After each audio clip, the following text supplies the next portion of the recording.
the appointed hour, the black carriage rolls once more into the Vistani camp, its wheels cutting through the mist, as if parting the veils of some otherworldly realm.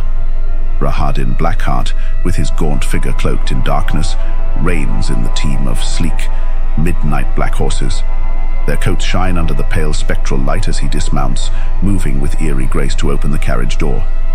His hollow, papery voice rasps, "You are assured safe passage to Z Castle, and my master has pledged to cause you no harm."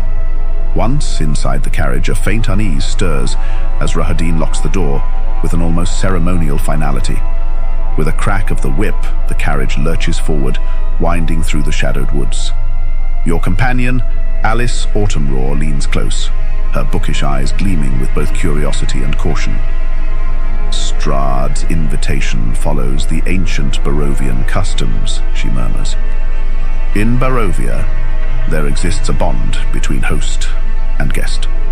As long as we abide by his conditions, he will strictly honor ours. A host must ensure the complete comfort and safety of his guests." In the dim light of the carriage, you find bundles with your names on them, small gifts bearing the unmistakable elegance of Strahd's touch. Eleanor receives an elven cloak, woven of silk and gold, her name embroidered with meticulous care. Adric's gift is a dwarven belt, the buckle, bearing his clan's coat of arms, wrought in exquisite detail. For Larnell, a small iron shield gleams with the Haddleston family crest, a golden cockatrice rampant on a crimson field. Alice, meanwhile, cradles a tome bound in Cateau Pas leather, its blank pages awaiting new spells. Kahaya's circlet of golden laurels crowned with a sunstone radiates an ethereal warmth, a sacred symbol of Belenus, the sun god. The journey climbs into the cold, storm-drenched heights of the Svalich Mountains.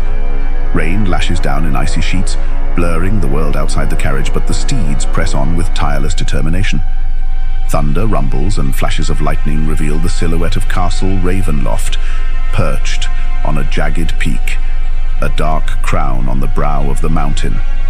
As the carriage crosses a wooden bridge spanning a dizzying chasm, the massive wooden doors of the castle creak open as if sensing your arrival. When the carriage enters the courtyard, the gates slam shut with an echoing finality, sealing you within Ravenloft's cold embrace. Rahadin dismounts, unlocking the door with a grim nod. "You may keep your weapons, only instigate violence, and you will have cause to use them," he intones, before remounting and driving off into the storm. Through the driving rain, Castle Ravenloft looms, a monolith of shadow and stone. At the castle's entrance, a grotesque figure shuffles forward with an odd lurching gait. His features come into view through the storm, a twisted blend of man, beast, and insect lurches in greeting. "Welcome, honored guests," he rasps, his voice strangled and twisted. "Honored guests be treated well, yes. Honored guests be safe here. Dishonored guests be murdered. And Cyrus gets to keep they thingses." He leads you beyond the courtyard, and you step through massive double doors into the flickering torchlight of the castle's grand hall. Stone dragon statues loom above, their cold, hollow eyes following your every move.